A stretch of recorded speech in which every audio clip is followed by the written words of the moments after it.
There's a mixing technique that anyone can start using today that will help you make your mix jump out of the speakers and enhance the energy and emotion of the song. All you have to do is draw in a few lines of automation and stack a series of processors that I'm going to show you across the entirety of the mix, and voila, maximum impact. And no, it's not top-down mixing, and you don't have to run out and buy any new plugins to make this happen. It takes less than 5 minutes to set up, and you can even incorporate it into your mix template for future mixes. In this video, I'm going to show you what it is, how to use it, and give you some creative ways to implement this technique into your next mix to help you deliver mixes that stand out from the competition. I've used this technique for years across hundreds of records with billions of streams, and every time I do, I get incredible feedback from the band or artists I'm working with. So I'm excited to share this with you to help you improve your mixes right away. All right, so the first step, we're gonna talk about stereo bus volume automation, and we're here in Pro Tools, but this will work in any DAW.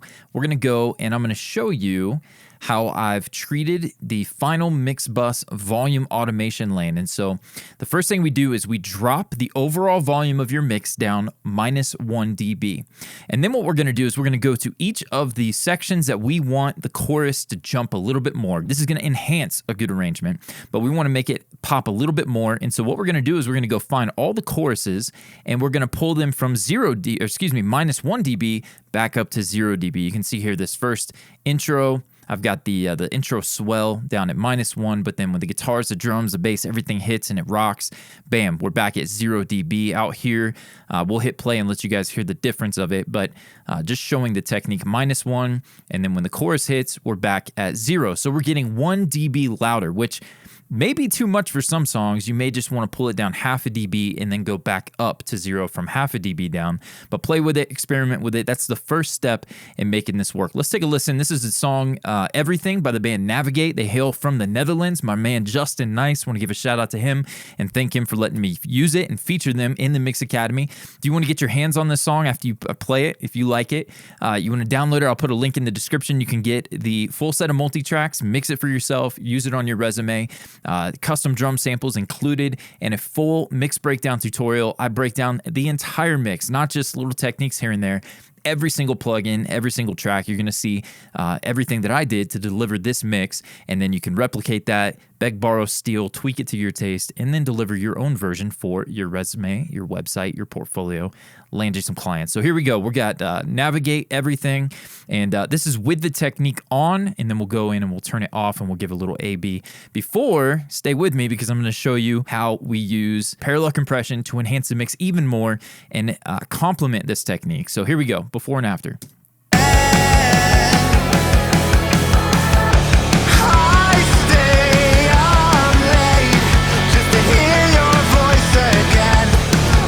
Right on. So now let's turn this automation off. So what's going to happen here, if we zoom in on it, is there's no automation. Nothing's going to change. It's just going to go from one section to the other.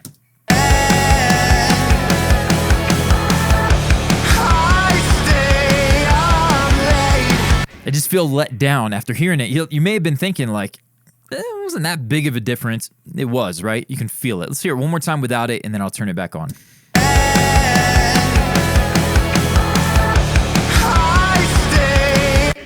It's just a letdown. I feel the drums, the guitars, everything kicks in. The arrangement's done right? We have a good arrangement.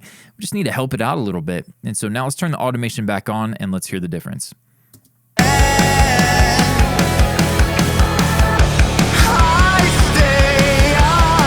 Just jumps that little bit, man, jumps out of the speakers. I love it. And I got to give a shout out. I'm pretty sure it was Dave Pensado or Bob Horn years and years ago. I did a course with Bob over at ProMixAcademy.com. Warren Huron and I launched Pro Mix Academy. One of the early courses was Bob Horn. And I'm pretty sure he featured, if he didn't talk about this, he definitely talked about the mix A, B, and C, which I'm going to show off in a minute. But it may have been Dave Pensado then for the actual volume automation. But shout out to those guys, incredible mixers in their own right. So there we go. Now, you may be wondering, okay, you've got back up to 0. You've got the mix louder at the chorus. How do you get back down to -1 to be able to use this trick again in future choruses or the bridge or anywhere else you want this to sing? So if you come out here, you'll see we've got a little volume automation lane that takes it down. I usually have this a little more gradual, but in this case, it's a pretty quick, just back down to -1, and we're off and rolling. The next chorus, we'll be able to pull it back up. Let's take a listen to that. You'll feel it just kind of dip a little bit. But if you don't know it's there, you're not really listening for it.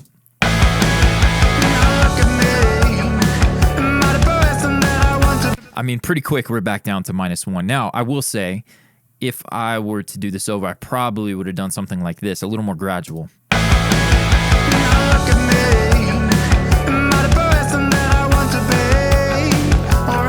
Can't even feel that. So nice gradual way to drop us off. And then just for example's sake, let's come out here and listen when we use it again is the final chorus.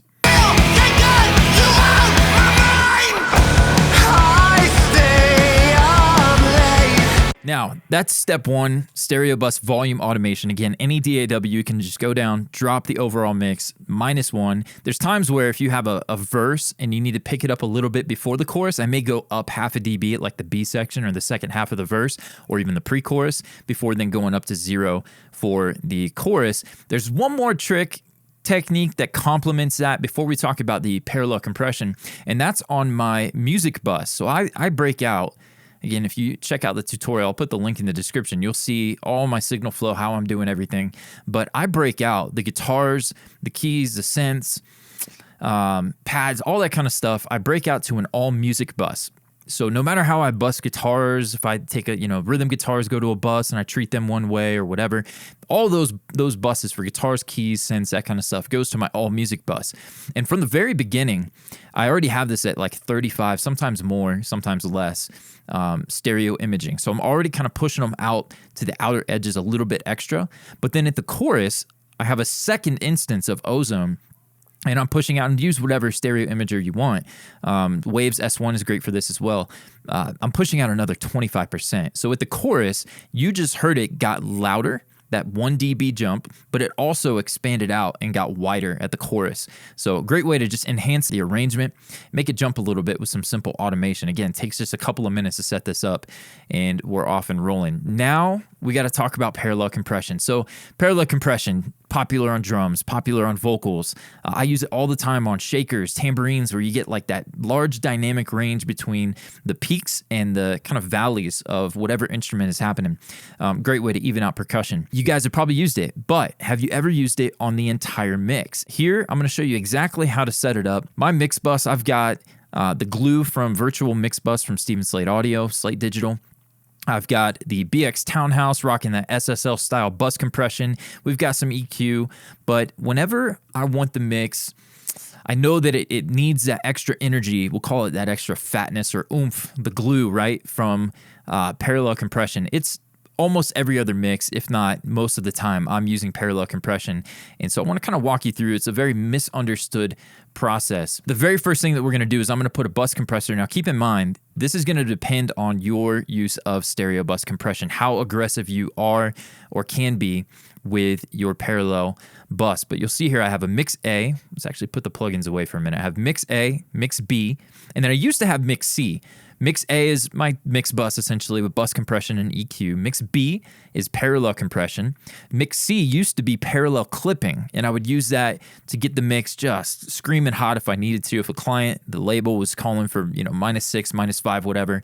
That's a great way, parallel clipping. But then I ended up switching over to a technique where I use a clipper into a limiter. We'll show that maybe in another video. Drop a comment below if you want to see more, and definitely like if you haven't already. We'll cover that in another video. But clipping into limiting, just want you to understand the basic flow of my mix bus here. I consider all of this the mix bus. With that said, mix B is parallel compression.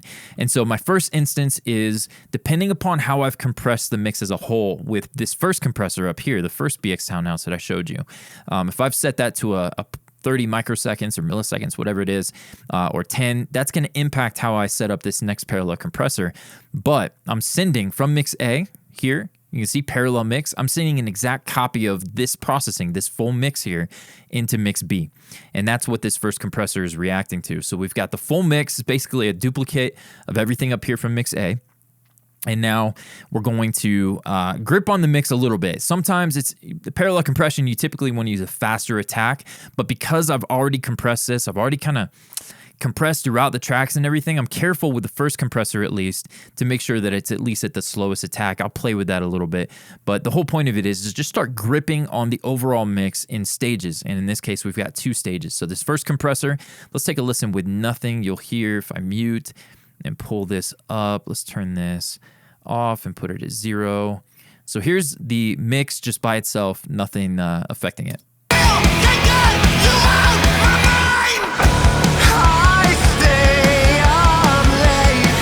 Now let's engage this first compressor on the parallel chain, mix B.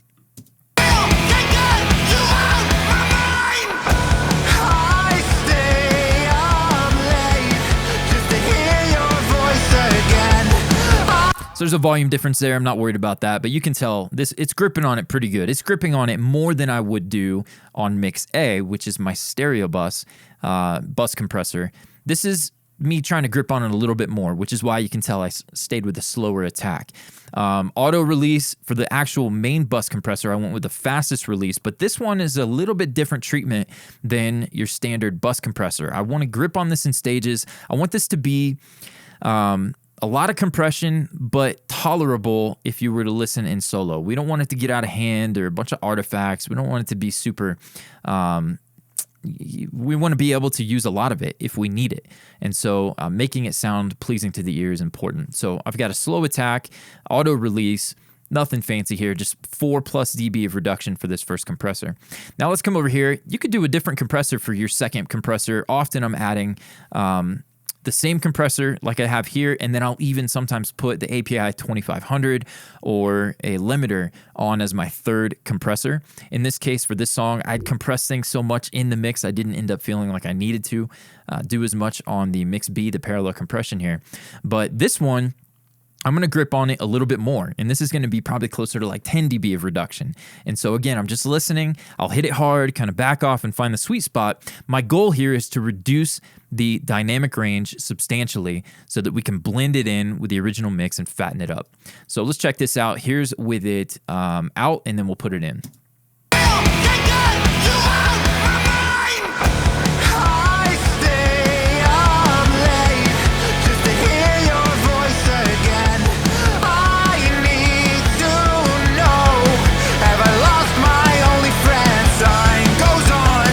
Now you can hear my gain staging. I'm not really paying attention to that as I'm mixing. I'm just trying to get it done. But for example's sake, that's terrible because it gets louder. But if you listen closely, when I bypass both of those compressors, the kick and the snare, the vocal, listen to how they go from jumping out, standing out, to kind of being a little more balanced, right? It glues everything together, and that makes it to where we can then blend it in parallel. So let's listen with, how can we do that? I tell you what, let's put a trim tool on here.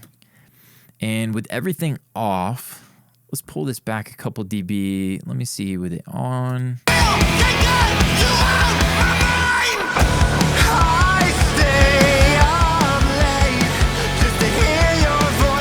There we go. So bringing it back a few dB, you can hear. Let's play it with the compression, and then I'm going to turn it off, and we'll add the trim tool so that you guys can hear maybe a more even comparison. Listen for the kick, the snare, and the vocal. Just the definition, the punch of the kick and the snare, trying to rein that in a bit so we can enhance the overall mix with this parallel chain. Here's with the compressors in.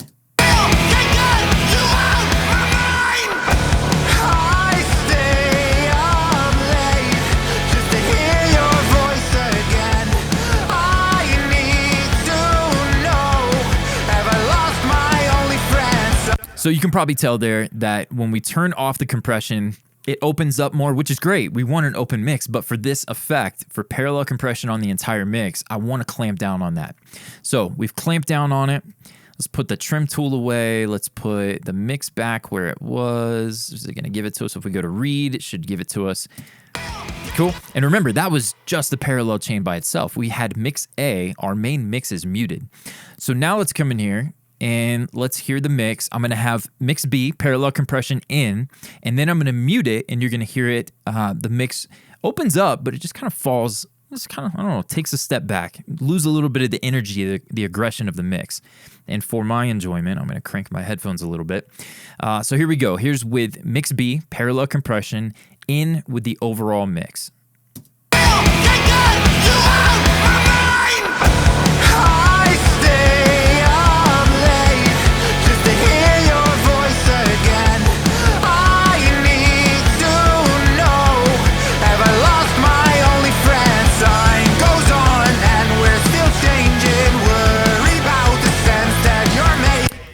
on. So it's not bad either way.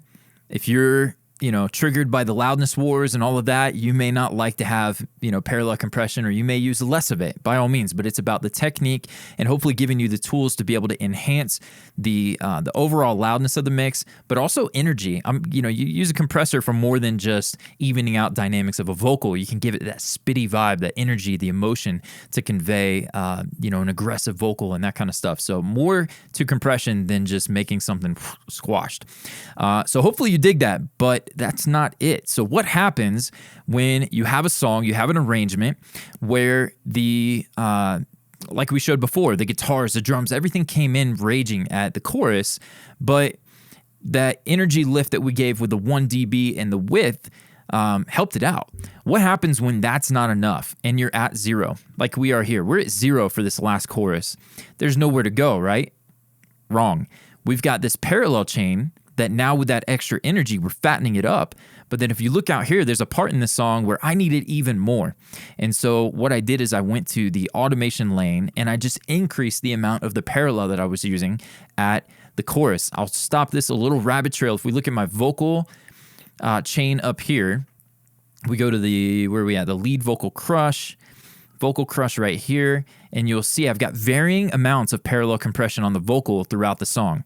I'm matching the energy. Sometimes in an empty verse, I may not need as much. If you want to see more about the vocal chain, definitely comment below and let me know, hey, let's do the vocal chain video, and I'll make sure to record it featuring this song, and I'll show you how I'm using vocal parallel compression different in the different parts of the song. But this is that in a nutshell. This is me taking that technique and just more simple. It's just at one section of the song. I'm giving a lift to the last chorus where it otherwise just kind of fell flat. Again, we just want to take the song to that next level. This is the last chorus. I think it goes to a halftime groove. We really just want to bring out the energy, the emotion of the ending of the song. Let's listen. I've turned off this volume boost, and I'm actually going to enhance it a little bit so you can really hear it. Here's a couple more dB for you. You won't hear that now. This is just it continuing. So this is a parallel compression, the overall mix, and it's just going to ride out. And then I'm going to go and we'll play with the automation on, showing how that extra lift with the parallel brings some energy to the song, to the ending. Here we go. Worry about the sense that you're making everything. I still remember everything. Why don't you feel me now?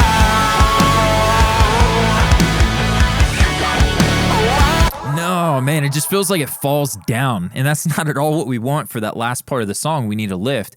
And shout out to my man Justin Neist. He's the producer and father of the guitar player Julian. Incredible job on the record, producing, recording, all kinds of stuff he did for it. Moral support, financial support. Give a shout out to him.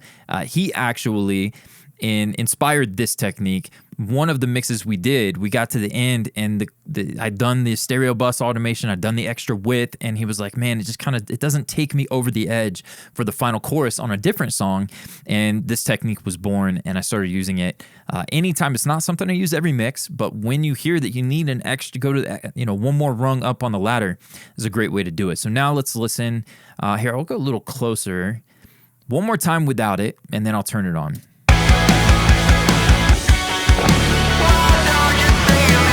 Just kind of keeps going. So now let's turn it on. Everything. Why don't you feel me now? Why don't you feel me? Everything. Why don't you feel me now? Yeah, man. So it's one thing to fatten it up, give it that extra energy and emotion. It's a whole nother to then take that and automate it up at different sections of the song. There's no rules. You can come in here and maybe do that for the chorus if you need a little extra from the chorus. For me, it just made sense for that last chorus, that last halftime beat, to just have the maximum impact, like I said at the beginning. And there it is. So there you have it. Some stereo bus automation, volume automation. We've got parallel compression automation, stereo imaging automation. Simple things that once you get the hang of it, it could take you a matter of 2 or 3 minutes to set that up, go throughout the chorus, drag them up. You've got a great thing going, and it's going to help you stand out in your next mix. Hey, don't forget, if you want to get your hands on this song, the multi-tracks, the tutorials, download it, mix it for yourself, follow along, learn exactly what I'm doing, tweak it to your taste, release your own version on your website, promote your mixing services. We've also got some custom drum samples for this one. Definitely check out the link in the description below. I'll also pin the first comment so you can catch that. And all of the funds from this are going to my medical fundraiser. We found a cyst in my brain. I'm trying to get to the neurologist. Greatly appreciate your help, your support, and we'll see you on the next one.